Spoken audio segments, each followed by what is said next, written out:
Magandang umaga po sa lahat. At purihin ang Panginoon sa bawat buhay po natin. Ngayon po medyo maginhawa ko. Masarap palang kumanta na walang mas. Ang hirap po Ang hirap po kasi kumanta, especially pag kayo pong kantahan ay mabibilis. At tama yung iba pong kasabihan na minsan nasa isip na lamang natin nagagawa. Hindi natin magawa sa action po natin. At parte po yan ng design ng ating Lord. Talaga pong yung ating katawan po, medyo nagkakaedad, humihina siya, kaya isip na lang po minsan ang ating pong gumagana. Purihin po ang ating Kagaya ng umaga po maganda yung exhortation. Patungkol po doon sa buhay po ni David. No, despite nung nadadanasan niya pong pandemic at yung pong pressure ng four corners of the earth, ang sabi po niya, he will continue bless the Lord. So there is no reason for us na sumibangot. Kasi lahat po tayo nakakasibangot eh. Smile po tayo. Let our light be light. Ay, yung ating light po maging light. Yun naman ang gusto ng ating Panginoon eh. Lagi sabi ni Kuya Liam, lagi tayo nakangiti. Sapagkat ang smile po ay nakakapagpabata. Kaya ang edad ko po, kala po ninyo, tingnan nyo. Diba? Parang mga 25 years old lang. Sino po rito naging estudyante? Yan. No? Hindi po nangangahulugan na nakatapos. Grade 1, grade 2, grade 3. Lahat po tayo naging estudyante. At sa mga nakikinig po sa atin, maaaring mga estudyante po yan. Ang question po, ano po ang dilema o nightmare ng isang estudyante? Ha? Ang galing ninyo. Hindi baon eh. Exam. Test. Pag dumarating po sa test, yun yung dilema. Yan yung problema. Pero pag kayo mga normal days na pagpasok po, napaka-jolly natin. Kasi makikita mo yung kaibigan mo, makikita mo si crush, makikita mo yung teacher mo, paborito mo. Pero pagdating na ng exam, nagiging grumpy na tayo. Baso. Even yung atin pong mga magulang, hindi po natin mabati ng maayos. So nangangahulugan po, ang dilema po ay examinations. Sino po rito ang nakaabot ng NCEE? Yan. Wala po nakaabot ng NCEE sa inyo?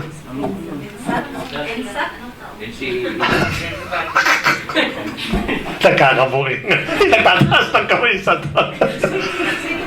Ano po meaning ng NCEE? National Pasensya na po kayo. Hindi na examination. Ayan. Yung NCEE po, para po sa hindi nakakaalam, ito po yung nabasa ko lang sa Google. Na-search ko lang siya. Actually, hindi ko rin siya inabot eh. National College Entrance Examination. Ngayon po iba na eh. Anong tawag po ngayon? Satellite? NSAT. So yung pong yung National College Entrance Examination, yan po yung lahat ng kinakabahan ng mga gumagraduate ng high school. Bakit po? Kasi po, you cannot continue going to college pag hindi ka nakapasa ng NCEE. So nangangahulugan po, yung NCEE ang pinaka-ticket mo po para makapag-college ka. Any college, hahanapin ka agad yung NCEE po ninyo. If I remember, nung kumuha po ko noon, ang aking passing grade is 86%. At sapagkat sa NCEE, iba-ibang subject po yan eh. And it so happen na yung NCEE, mas marami po dyan ang English. Mas marami po dyan ang history kaysa mathematics. Kaya po kami po ay init na init. Kasang araw po kinukuha po yan parang board examination. So ngayon po, ewan ko lang kung meron pa rin na pagpunta ng college. Kasi may senior high school na eh, binago na ata. Hindi ko lang alam kung ano pong, siguro sa mga estudyante, alam po nila yan. Na before na mag-college po kayo, after po ng senior high school, hindi ko alam kung meron po examination. Aside pa yan sa examination po sa isang university. Pag nakapasa ka ng NCEE, pupunta ka ng university, there will be another examination para po makapasa ka sa university. And I remember during that time, nung nakapasa pa ako ng NCEE, pinag-enroll ako ng teacher ko doon sa pamantasan ng lungsod ng Maynila, PLM, sa government college university, nakapareho po ng UP. So hindi po ako pumasok po doon. Kasi during that time, may kwento ko lang po na maiksi. Total parang nagkakwento lang tayo dito Ayoko po pumasok po doon kasi mga nerve. Ang kapatid ko po, kung nanonood po yan, graduate po ng PLM yan. Pamantasan ng lungsod ng Maynila. So ayoko po doon. Ang gusto ko po, sama-sama kami ng kaibigan ko ng mga gangs. Kasi may mga gangs nung araw Kung saan ka, doon ako. Yun ang pinakano doon. Ay hindi ko alam, yung palang teacher ko na advice ko sa mathematics, advisor ko, siya pala yung bumili nung aking Ford. Kasi binibili po yun Binibili. Dahil unang sabi ko, bakit ako bibili? Dito na lang ako sa may libre. So siya po nagbayad at binigay sa akin. So sananong ko siya, bakit niyo po binili? Kasi alam ko, kaya mo. Sabi niya ganun. Kasi po mga scholar yung mga doon, free, wala pong tuition fee. So nag-try po ako during that time, kabado pa din ako. Nung kumukuha ako ng exam. At ako po ay mapalat, nakapasa po ako. But I took only 1 sem. Kasi hindi po ako seryoso pag-aaral So sinayang ko po yung pong scholarship na supposed to be, kung engineering ka 5 years, libre lahat po yan. At minsan po pagka nag-excel ka doon sa klase mo, meron pong allowance na binibigay ng government. Ganun po yung PLM, parang UP. So sinayang ko po yun. Sayang po ang pinagpagkakataon. So tinanong ko lang po yung NCAA. But after the college, nakatapos po kayo, may panibagong exam po yan. Anong tawag po doon? Board examination. It's a professional examination. Hindi ko lang alam po. Ang alam ko po sa law, it is a bar exam. I don't know sa medicine kung meron pong board. Board din po tawag po ba doon? Anyway, yung po yung pagkakalam ko lang, isang board examination, isa pong bar examination. Marami rin pong kinakabahan po dyan sa exam na yan. Marami pong, kasi po, yun ang magdetermine kung ikaw ba yung salary mo ay mataas o hindi. Sapagkat iba yung bayad ng professional kaysa doon sa graduate lang po tayo. And unfortunately, yung mabalingkod po nyo, hindi po ako nakakuha ng board examination. Na-busy ako sa trabaho, kinalimutan ko na yung board, hanggang sa ngayon. Hanggang minsan nagbabat lang sa putok mo, kaya ako ng board. So medyo may edad na. Let us see kung ano po mang luwi ng ating pong Panginoon. Bakit ko po nabanggit yung lahat po ng bagay na yan? Kasi po, pagdating po sa final exam, kinakabahan po tayo. And I said that all of us, ganun po nangyayari po. Yung final exam, especially yung mga critical na examination. At meron po tayong isang exam na hindi pa po nangyayari. Our final test sa bawat buhay po natin. At itong examination na to, itong test na ito, hindi mo pwede pong takasan. At hindi ka pwedeng ma-exempted. So meaning, lahat po tayo dadaan sa examination na ito. Kaya ang message ng ating pong Lord ngayon is,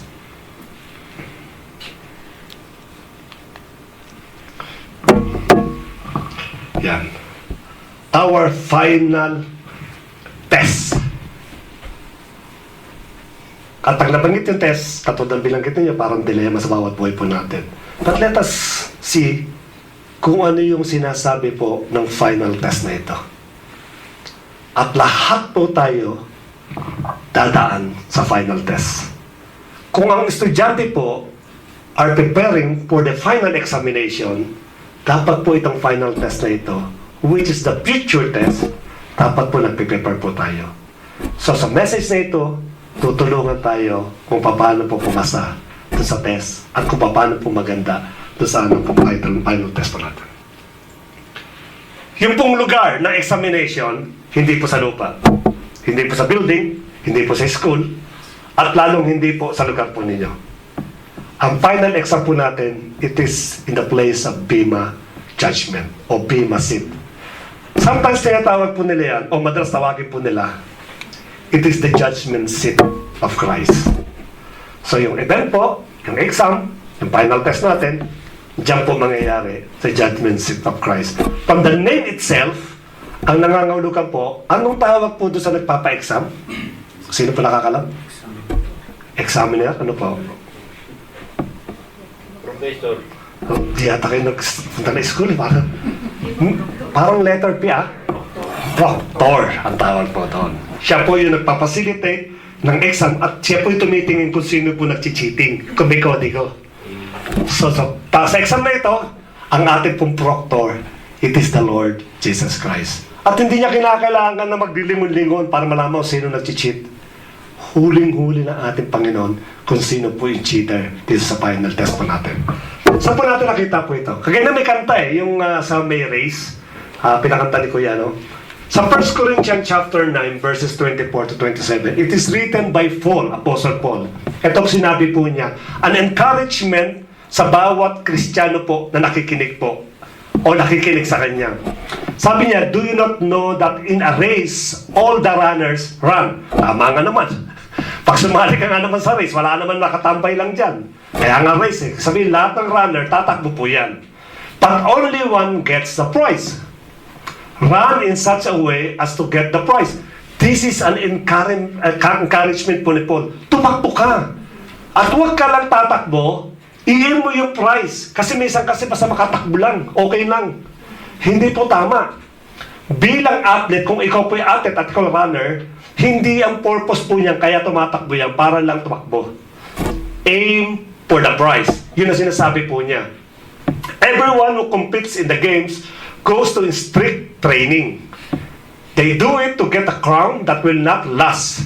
Yung pong corruptible crowns. But we do it to get a crown that will last forever. Therefore, I do not run like someone running aimlessly. I do not fight like a boxer beating the air. No, I strike a blow to my body and make it my slave so that after I have preached to the others, I myself will not be disqualified for the prize. Purihin po ang Panginoon sa kanya pong mga buhay na salita. Si Pablo po, ang sabi niya, in order na mag-grasp po niya yung pong reward ng bawat sa po sa atin, ikinuwento niya yung isa pong athlete na mas madaling maintindihan. Yung athlete po, lang sabi po dyan is that kinakailangan daw po i-beat yung sarili niya, i-discipline yung kanyang sarili, i-tame yung kanyang sarili in order to qualify for the prize. At one time po may nabanggit po dito yung ating pong pastor na sabi daw niya, when you enter into military training, the first thing that yung po nagpapacilitate ng training, ang tinatanggal po dyan, yung ating pong pagiging civilian. Kasi pag civilian ka, at ikaw inharap, maraming rights yan. Rights na pumunta ng toilet, rights na kumain, rights na matulog, marami yan. Kasi civilian eh. Yung civilian kasi, it is covered by the Bill of Rights of the Philippine government. Pero pagdating sa military training, yan ang inuhubad. Yan ang tinatanggal. Wala kang karapatan. Lahat ng karapatan mo pag pumasok ka sa training camp, tatanggalin namin yan. Because why? Because you are not a civilian anymore.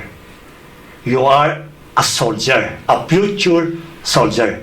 Ganon din po sa tumatakbo po dito. Ang masaklap po dito, yun daw pong experience, sa mga marami na pong experience po dito, is hard teacher. Bakit ko po sinabing hard teacher yung experience?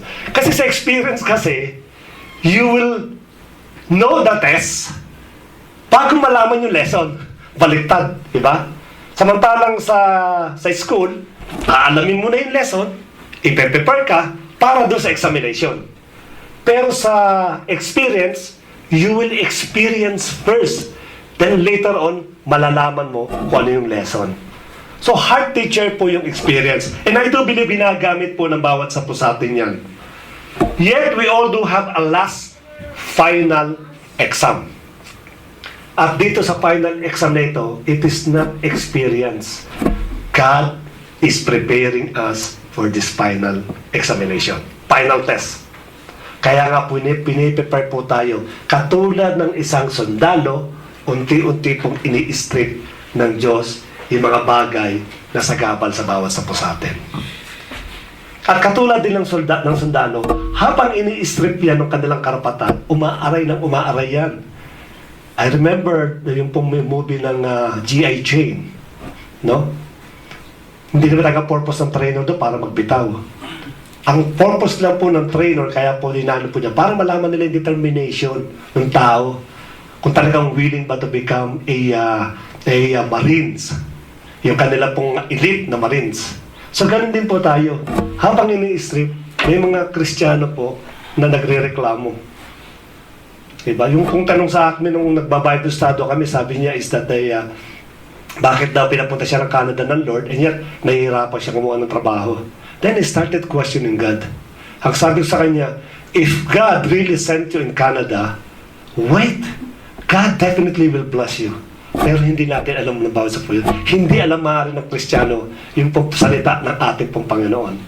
Diba? Walang pinapunta ang Lord sa isang lugar na hindi niya pinagpala. Kaya nga niya pinapunta para pagpalain eh. So it's a matter of patience. It's a matter of trusting God. Ganun po nangyari po dito. But the question is, what is Bema judgment? O the judgment seat of Christ? Ano ba at saan ba ito mangyayari? Kailan mangyayari? Ano ba yung at stake? At ang question pa is, paano ginigrade ng ating Panginoon yung mga kumukuha ng examination? Kasi kung may examination, huwag natin sabihin na pantay lang lahat. May grading system yan. And what is the grading system ng ating Panginoon? Tayo ba ay 75%? O pasang-awa? O tayo above 80%? O tayo ba'y above 90 na sasabihin ng ating Panginoon, welcome, my faithful and humble servant. So tingnan po natin saan tayo lalagay po dito. Let us see yung pong three principles, no? Meron kasing misconception about the Bema judgment or the judgment seat of Christ. Pag narinig kasi yung judgment, kala pare-pareho. Sa Biblia po, may bilanggit po tatlong klase po ng judgment. I will not explain further yung dalawa, but we will focus about the Bema judgment. Para lang po ma-distinguish po natin. Ang unang-unang binanggit po dyan, yung Bema seat judgment or judgment seat of Christ. Meron din pong binanggit sa Biblia, sa New Testament, yung sheep and goat judgment. At meron din pong binanggit sa Book of Revelation, the Great White Throne Judgment. Na pag nabanggit po ito, ang kala nila pare-pareho senaryo. Pare-pareho, iba-iba po yan. So let us identify, in short message lang po, ano po ba yung sheep and goat judgment? Yung pong sheep and goat judgment, nangyayari po yan sa lupa, on earth. At tatlo po yung parties na involved. Yung sheep, yung goat, at yung pong magja-judge. At ito pong base po ng judgment is based on their works. So yun po yung sheep and goat judgment. So tatlong karakter ang nandiyan po at nangyayari sa lupa at ang base ng kanilang pong test is based on their works. Ang second po, it is the Great White Throne Judgment. So kung meron po kayong lakas ng loob na magbasa po ng Book of Revelation, doon yung makikita po yung Great White Throne Judgment sapagkat hindi po yung binanggit sa buong libro sa Bible except in the Book of Revelation. So the Great White Throne Judgment, iisa, dalawa po yan. Yung pong Diyos at yung lahat po ng makasalanan. Those people not written in the book of life. So most probably, o talaga po ang eksena po dito, it is the condemnation, damnation, eternal punishment. Ito po ang eksena po sa Great White Throne Judgment. Kaya nga po kung mabasahin niyo po ka Revelation, dito po yung final na paghuhukom sa lahat na nag-reject sa ating pong Panginoon. So ano po yung Bema Judgment? The Bema judgment or the judgment seat of Christ, it is still with rewards for obedience. So ang puntos pala, ito palang Bema is about rewarding, is about crown. And the call of the bride to the marriage of the Lamb. Also, ang lugar na pangyayarihan po ng Bema judgment, it is the Father's house. So nasa langit po ito. Pero pagkakamali po natin, this judgment is often taught as simply as an award ceremony. Maganda pala yung Bema judgment. Diyan na tayo sa Bema judgment. Ayoko doon sa sheep and goat. Kasi doon, yung sheep, kukuhain ng Lord. Tapos yung goat, sabi doon, itapon niyan doon sa dagdagatang apoy. Ganun din yung sa White Throne Judgment. Itatapon din sa dagdagatang apoy. Pero dito, reward po, ang sabi dito. Meron daw pong reward. But the judgment is not simply an award ceremony. But that not entirely correct. it was the tribunal seat. Alam niyo ba yung tribunal seat? Pag nakapunta kayo ng mga Philippine justice system o sa court, yung po nakaupo na hukom, yung po yung tribunal seat. Yung judicial bench naman, ang prinsipyo niyan, sa American justice system, meron silang siniselect na mga, ang tawag doon? Mga panel of juror. Pero ito po, hindi galing ito sa korte. Ito po yung mga ordinary, mga tawag to kayo na? Civilian. Yan, mga civilian po sila na siniselect upang umupo po doon sa judicial bench. At yung judgment seat, katulad po yan ng mga sa throne. Yung mga humuhukom katulad sa mga palasyo, sa mga hari po. So itong meaning po ng judgment, ng bima. As you can see, yung bima po, it is not always a completely reward. Pagkamat wala po itong condemnation, wala po itong pagtapon doon sa dagat-dagatang apoy, but let us focus na pag binanggit po yung bima judgment, tuwan-tuwa tayo. Doon na lang sa bima. Kasi puro reward po yan eh. Alam niyo po ba, tayo po, sa mga graduate ka man ng elementary, ng high school, o ng college, may mga ceremony po yan eh, graduation ceremony. No? Pero kung titingnan po natin, yung sa graduation ceremony, yung pong joy na mga gagraduate ando doon. Pero ang pinaka-focus po ng mga gagraduate ay ano? O sino? Yung mga sasabitan ng medalya. Sila ang pinaka-sentro ng graduation. Kung wala kang medalya, nakaupo ka lang, nakangiti ka lang.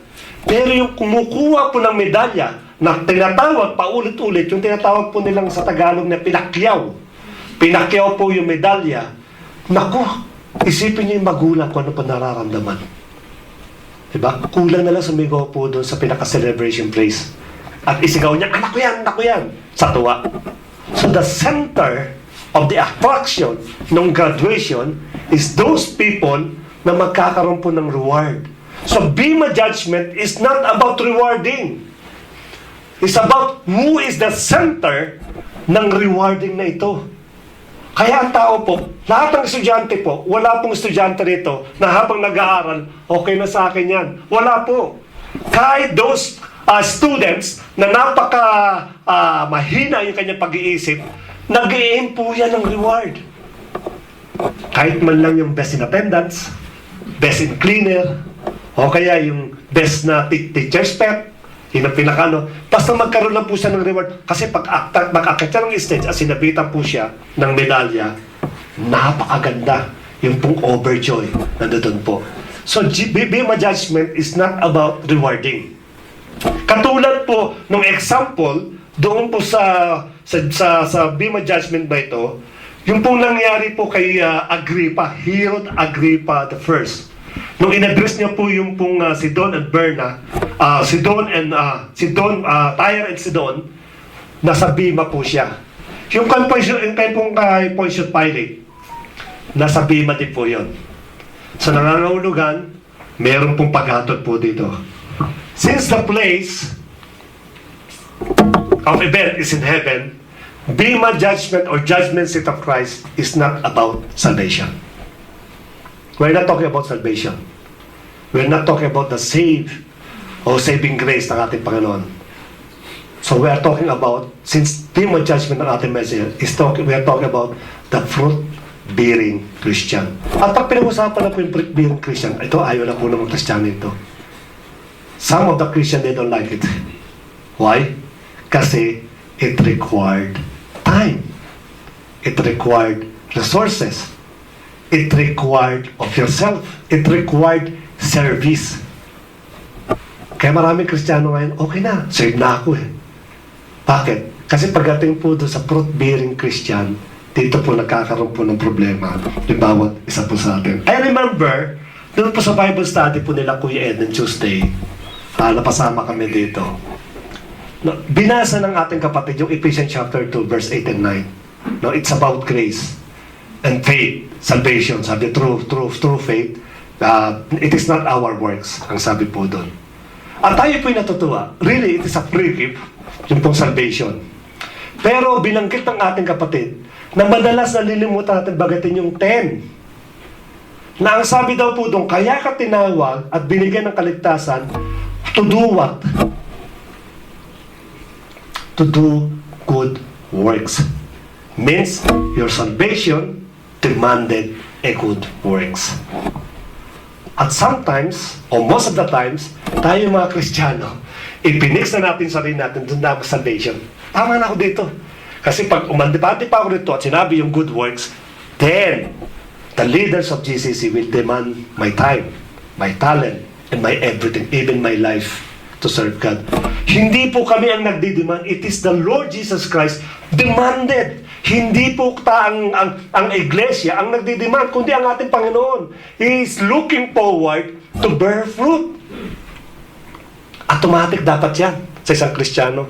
Hindi po yan pinakikiusap. Hindi po yan ini-encourage. But definitely, God wanted a result nung salvation po natin. Kaya nga marami nagsasabi sa atin ligtas yan. Kasi bakit?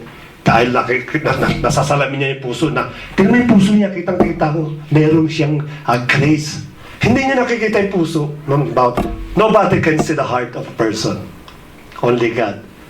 But how people nasasabihin na ikaw ay ligtas? Because you bear fruit. At dahil sa bunga mo, nalalaman na ikaw ay ligtas. Kaya nga dapat mangunga tayo. Yun ang laging sinasabi ng ating Panginoon. Ano pa po?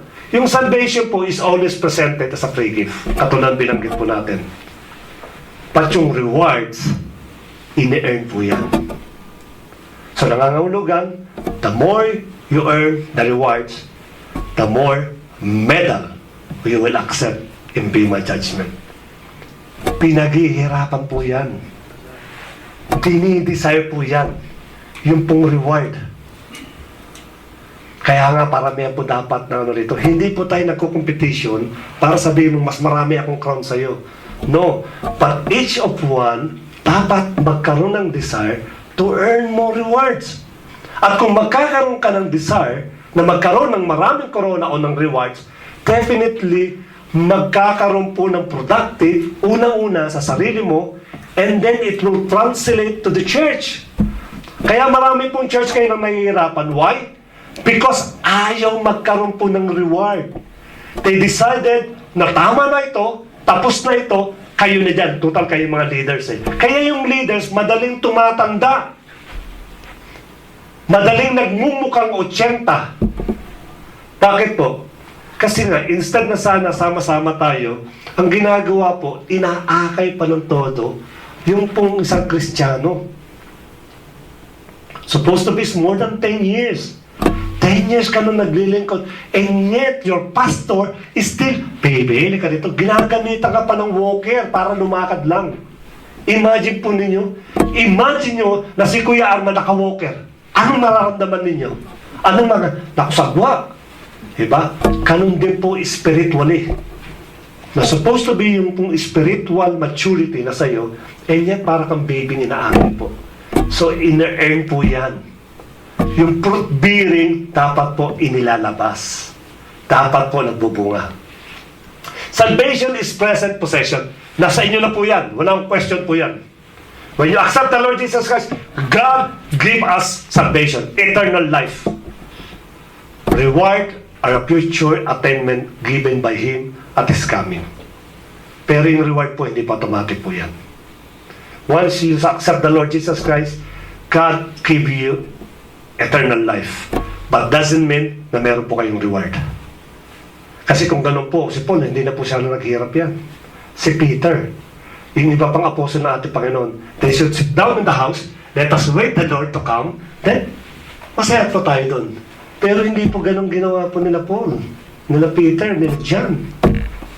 No? Naghanap sila, they desire na magkaroon po ng fruit bearing. At lumabas po yun. God called us not only to experience eternal life.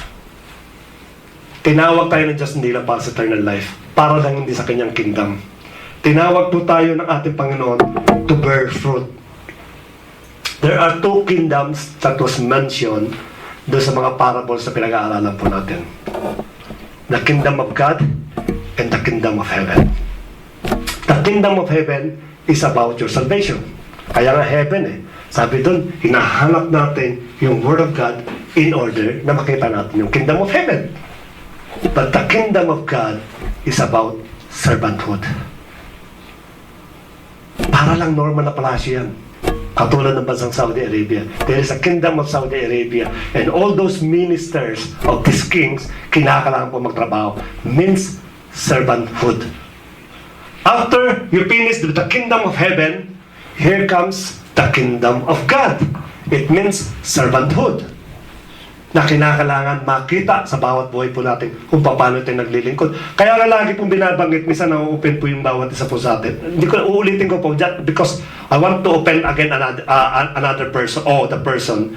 Yung pong sitting ministry, lagi pong binabanggit po yan, minsan na-open, Kuya, bakit nababanggit ito? Bakit na? Kasi po, hindi po talaga dapat tawagin sitting ministry. Kaya nga servanthood Ang ibig sabihin po ng pagiging servant is always looking an opportunity to serve. Diba?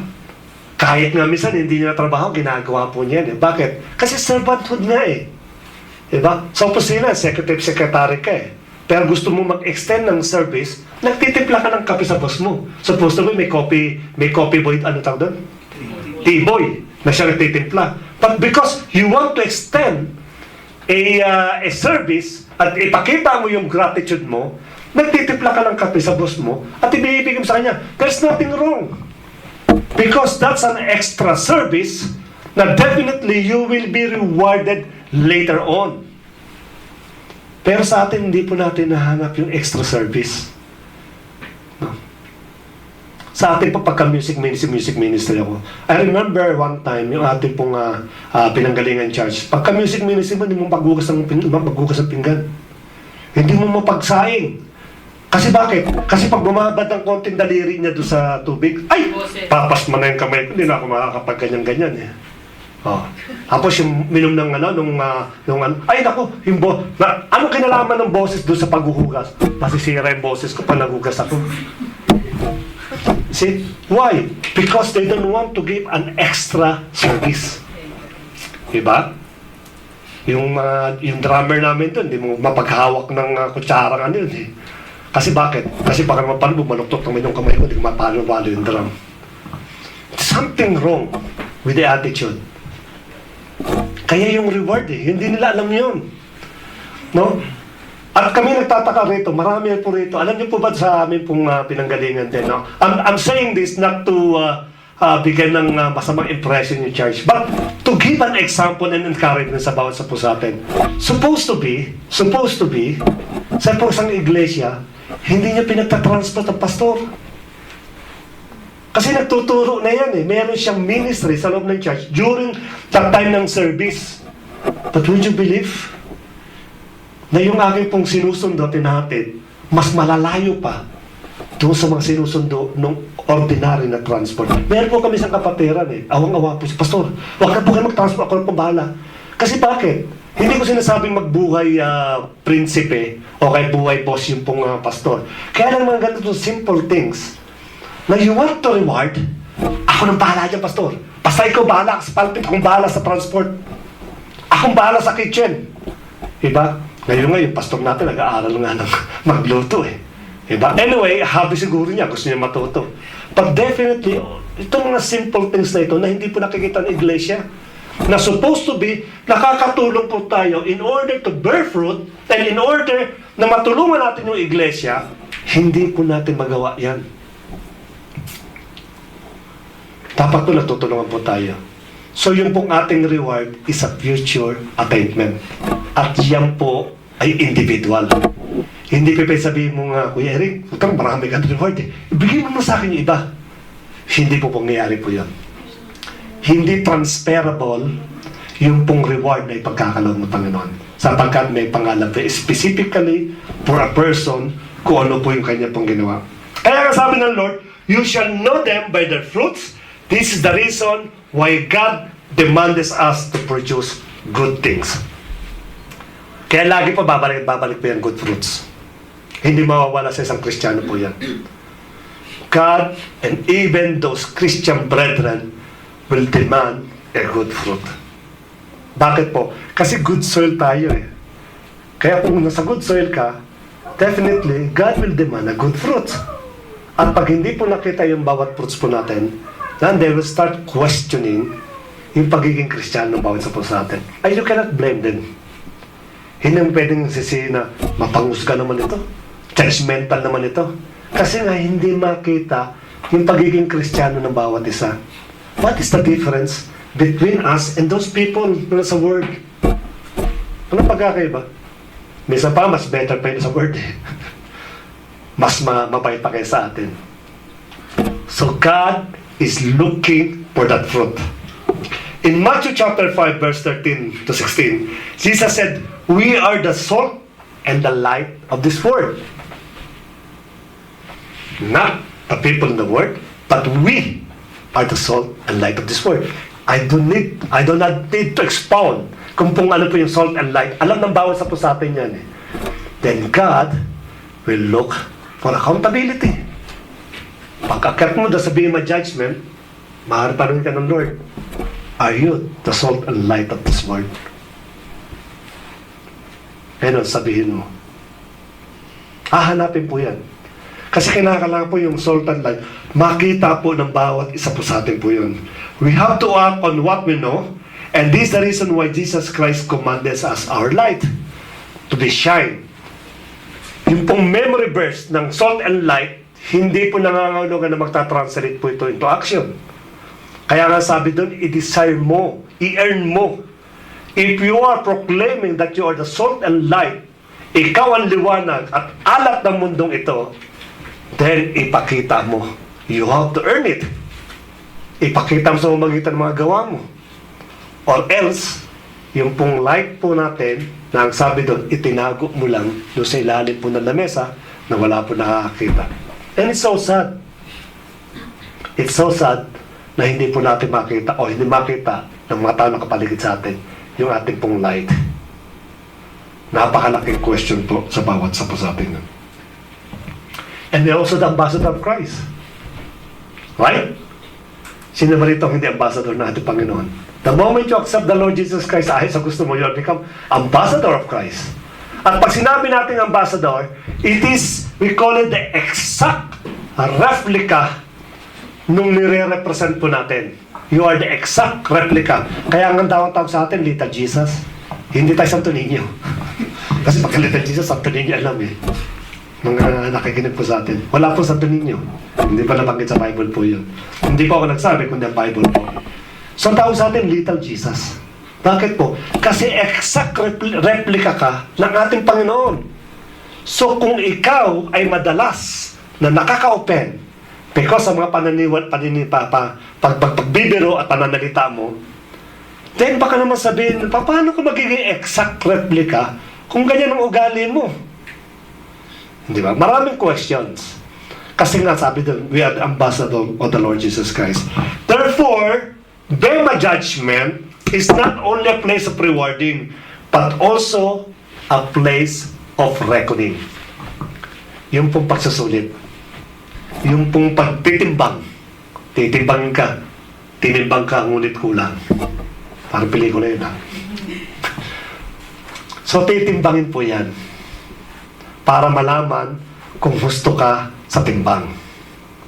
Kaya po, kung nag-iisip po kayo na yung Bema Judgment po is punong-puno po ng ligaya, punong-puno po ng awarding, punong-puno po ng ano, at gustong-gusto na makarating na bawat sa po sa atin, think again this time. Hindi po lang reward po yan, kasi bago po mag-reward, katulad po doon sa graduation, sa mga college, o sa mga university, o sa high school, even sa elementary, tinitimbang ang bawat estudyante kung sino po ang deserve na makakuha po ng honor o ng medal. At ganun din po ang gagawin po sa atin yan. Look at the attitude of a student. Ako po nag-estudyante, katulad na nag-estudyante po kayo. Pag meron pong sinasabitan na medalya at nakikita mo yung tao, you feel pa something like, sayang, sana ako na lang nandun. Sana pinagbutihan ko. O kaya anak natin, no? May mga anak tayo na nakita mo yung kapitbahay mo, sinasabi, saan anak ko na lang nandiyan dyan? May ganun kang feeling. O may ganun kang damdamin. Kasi, gusto mo yung the best dun sa anak mo o the best para sa'yo. At ganun din mangyayari po din sa Bema Judgment. Mamaya makikita po natin yan. All what we have done in the kingdom of God, either good or bad, small or big, famous or infamous, lahat po yan titimbangin po doon. At ang maganda rin sa pagsusulit na ito, sa test na ito, wala po tayo ligtas. Hindi ka makakaligtas. Hindi mo pwedeng itago. Pag nag-exam ka at pumasa ka, na mataas ang grades po natin, pwede pang sabaw, nakadaya tayo. Diba? Kung saan, ewan ko po, sino po rito nakaranas mag-cheat sa exam? Ayun, tatlo. Ako po, kasama po ako doon. Inaamin ko po, nag-cheat po ako sa exam noong araw. Bakit po? Kasi ang purpose ko hindi na po pumasa, kundi makatakuha po ng mataas na grades. Pero dito, hindi na umubra yung pagiging cheater. Kasi nga, kilala ng ating Panginoon po yan. Kaya mangyayari po dito, lahat po ay tetestingin yung lahat ng ginawa ninyo. Bakit kailangan pong itest? Para po magkaroon ng category. Nilalagyan po ng category yan eh. Nilalagyan po ng tag. Ano po yung tag na yun? Basahin po natin ang verse na ito. Whether a person builds on his foundation with gold, silver, expensive stone, wood, hay, or straw. Nangangahulugan po, hinighlight ko yung tatlong ibang kulay. Gold, silver, expensive stone. This is an eternal group. Ito po yung group ng reward na hindi na po kahit kailan mawawala. That is an eternal group, but with the ascending value. Ano po yung ascending? Simula sa pinakamahal, pangalawa sa mahal, at yung pinakamahal po, sunod. Mahal, mas mahal, at pinakamahal. Yung pong gold ang pinakamahal po dyan. So bagamat isang group sila, eternal group, but iba-iba ang value po niyan. Iba-iba yung kanila pong presyo. Mamaya paliliwanag po natin po yan. Please know that our works will not be rewarded by one type of stone. Kasi kung pare-pareho po tayo, then God will give us a gold reward. Bakit po niya in-identify yung gold, silver, and expensive stones? So nangangahulugan po, it is a different degree ang ipagkakalob sa atin. All our works will go into fire. Bakit po fire? Bakit po yung Holy Spirit? Because it is the Holy Spirit that within us na siya po nakakaalam kung ginagawa po natin na may puso. Kaya alam na alam ng Holy Spirit yan eh. Sige, test mo yan. Alam ko yan. Nung araw, nung August 21, nag-service sila sa GCC. Ang nagturo pa si Brother Bernard.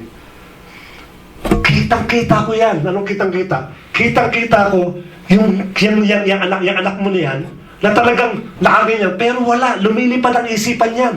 Wala sa puso niya yung pakikinig. Kaya hindi mo pwedeng dayahin ako niyan. Pag dinangan, halimbawa, dumaan dito, halimbawa, sinabi, Rodmart, umatin ka, uy, check yan.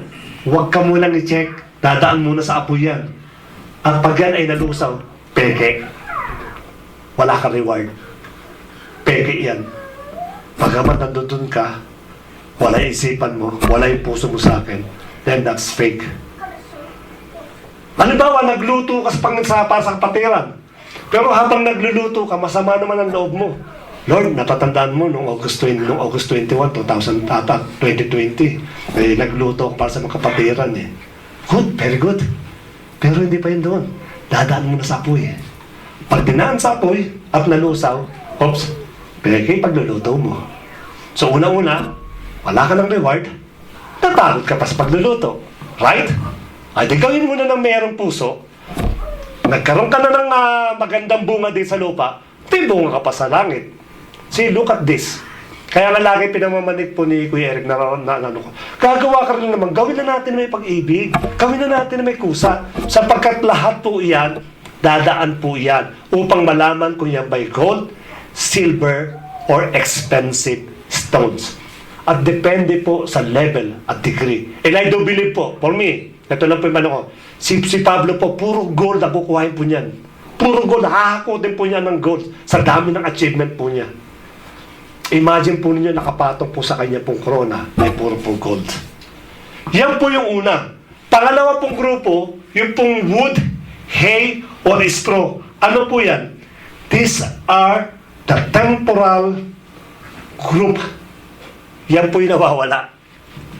Yan po yung temporal in nature. Pagamat mayroong magandang kulay ang wood, maganda yung character niya, but once na dumaan po sa po yan, nawawala po yan. So those works na hindi po natin ginawa para sa Panginoon, na meron kang personal agenda, definitely pagdating po sa langit, wala po mangyayari po dyan. Alam niyo ba yung pag binabanggit po itong examination na ito, itong test na ito, ako po nalulungkot pag may narinig po akong, okay lang, ligtas naman ako. Kasi mayroon po nabanggit yan eh. Pagamat nalusaw, o hindi na-consume yung kanila po mga trabaho, yung kanila po mga, nakala nila yung magandang good works, and yet, they are safe. Ano sabihin po ng ibang tao? Okay lang. Doon ako sa they are safe. Safe naman ako eh. See, it's so sad to hear. Kasi po kung hindi importante itong Bema judgment at importante yung safe, dapat tinanggal na ng Lord ito. Hindi na sinama itong judgment na ito. Ang importante pala kaligtasan eh. Bakit sinama niya pa ito? And everything God plans on earth, na katulad nito, napakalaking halaga po niyan. In the future, when you read the book of Revelation, you will see what is the purpose of Bema judgment. Doon natin malalaman po yan. At magpapahapyaw po tayo dito. Kasi po, let us not focus about the salvation. Salvation, nasa atin na po yun. Let us focus dun sa fruit bearing. Yun po yung accountability, yung pinahanap ng ating Panginoon eh. So malulusaw po yan. Christian does not mind if their works will consume by fire as long as they're saved. Ligtas eh. Ito yung binanggit ko po kanina. Yung pong glorious event na ito na binabanggit ko po, may kinalaman po yan sa individual na Christians. So if you are one of those Christians who don't care to be rewarded, then better think now. Isipin na po ninyo. Kung hindi kayo after sa fruit bearing, sa reward, then mag-isip po tayo. Bakit po? Kasi po, ganito po yan. In the book of Revelation, when you read the setup of God, katulad ng ganito nakikita sa background, at the center ng heaven, it is the seat of God, the throne of God. At ang sabi po doon, when you read the book of Revelation, after the throne of God, immediately, the four angels, nakapaikot po yan, around the corner. Maybe it is the south, east, and west, and north, nakaikot po. Then after po, nung pong four angels, ano po yung sumunod na linya? The 24 elders. After po ng 24 elders, at sabi po doon, yun daw pong sumunod, those people na namatay daw po doon sa book of sa 7 years tribulation. They are called the martyr people. Then, sunod-sunod po yan eh. May mga tao po na parbiyan na pumapalakpak. Bakit ko po nabanggit po yan? Because for me po, this reward, this crown, will determine the proximity of your presence with the Lord. Ako po, ganun paniniwala ko po. The more reward na meron ka po, the more you are near to the throne of God. So what? Kung near ka, parang naman tayo sa heaven eh. Then you will experience yung pong present, yung glorious presence ng God, which is very near to you. Alam niyo po ang purpose po ng heaven ko, ano? To experience the glorious of God. The more you are nearer to the throne of God, the more your experience yung kanya pong glory. Kaya napakalaga po ng reward. Napakalaga po ng bawat sa po sa atin. At ang sabi po dyan sa ating pong next verse, the workmanship of each person will become evident, for that day of judgment will show what it is. Kung anong klase Kristiyano po kayo. Will determine what kind of Christians made. At sa paggawa po ng Kristiyano, hindi po ang pastor, hindi po ang leaders, hindi po kung sino-sino. tayo po ang gagawa kung sino po tayo.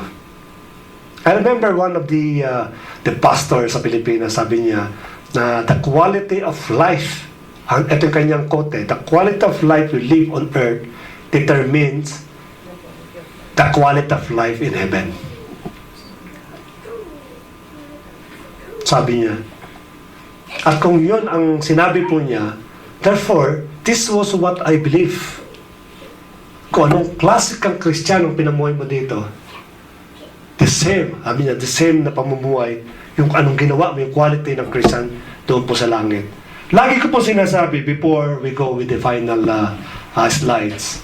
No, you cannot equate, or we cannot equate ourselves with Paul. Hindi mo sasabihin, pareho lang kayo ng posisyon ni Paul, pareho kayo sa heaven. I don't believe. I don't believe. This is the reason why Paul wrote this book na tumakbo tayo. Aim for the prize. Kasi alam niya bakit? Once na nakuha po natin yung prize na yun, this prize will determine kung sino ka sa langit. Yes, our place, it is in heaven. Sinecure ng ating Panginoon yan. But the question is, anong crowns ang pwede mong ibigay sa Kanya? And every time, ang sabi po doon sa Book of Revelation, every time that the angels sound the trumpet, all those creatures na nasa heaven po, they give glory to the King of Kings and to the Lord of Lords. Paano po nila binibigay yung glory nila? They remove their crown and they put it on the ground just to worship Him. Ay kung iisa po yung crown po ninyo, at yung katabi mo ay nagbibigay po ng 10 o 20 crown. Let us think again. Bema Judgment is not only a rewarding event, but also is a day of reckoning. Hahanapin po ng Lord yan. You are the ambassador of Christ. Then show it you're an ambassador of Christ. You are the salt and light of this world. Then show it that you're salt and light of this world. Pag hindi po nakita po yan, then there will be a problem later on. Because God, or the Lord Jesus Christ, as the proctor na facilitation ng pagtetest na ito, hahanapin po sa bawat isa po sa atin yun. Ano po yung last po natin? So you have been saved. What have you done with it? Anong ginawa po natin nung naligtas po tayo? Sa big questions. I cannot answer. Kayo lang po makakasagot po ng mga tanong po na yan. Every day our Lord tarries another day in which we prepare our own report cards. Isang kaparaanan po natin, Panginoon, to. Yung ating pong report card, kung nakakuha po kayo ng 75 sa first grading, don't maintain that grades. You have all the capabilities, you have all the potentials, para po yung 75 po natin, iangat po natin ng 80 or more than 80. We have fourth grading. Sa card po, mayroon pong first grading, second grading, third grading, and fourth grading. Maaaring up to this time, maaaring sa first grading po tayo. Kung hindi po maganda performance po natin, hanggang ngayon, nire-remind tayo ng ating Lord. Let us change our attitude. Our final exam is rapidly approaching. What are you doing to prepare for it? Parating na ng parating yung final test. Anong ginagawa po natin? Katulad po ni Paul, nung binanggit po niya sa 2 Timothy chapter 4, verse 7 to 8. I have fought the good fight. I have finished the race. Kaya ang saludo po sa taong ito. I have kept the faith. Now there is store for me the crown of righteousness, which the Lord, the righteous judge, will award to me on that day, which is in the Bema Judgment. And not only to me, but also, so hindi lang po siya may karapatan tumuha na po ng mga crowns, but also all who have longed for His appearing. Sa nangangulugan po, kung kaya po ni Paul na kumuha po ng maraming crowns, we can do it also. Kaya nga ini-encourage po tayo ni Paul na gumawa po ng mga bagay yan. Question, how about you? Ano ngayon ang pwede mong gamitin dito? It is you alone that you can change the way you prepare your final test. Why? Because you can start right now. Ulitin ko po, sa huling-huli po. Nung nakapasa po ako sa pumantasan na doon sa Maynila, alam ng parents ko, ng teacher ko, kung paano po nag-overflow yung damdamin ko po. Hindi lang po yun. Kasama na po sa nagtutuwa po, yung pong teacher ko, na siya pong nagbigay ng chance sa akin kumuha ng examination. Imagine, kung tayo po ay mag-excel sa ating pong final test, sino sa palagay ninyo ang unang matutuwa sa atin? Yung pong mismong proctor, the Lord Jesus Christ. Kaya nga binigyan tayo lahat ng potential sa atin, ibinigay ang lahat sa atin, including the Holy Spirit, in order to achieve more, in order to earn more. Kinakailangan lang po natin mag-desire. It is not too late.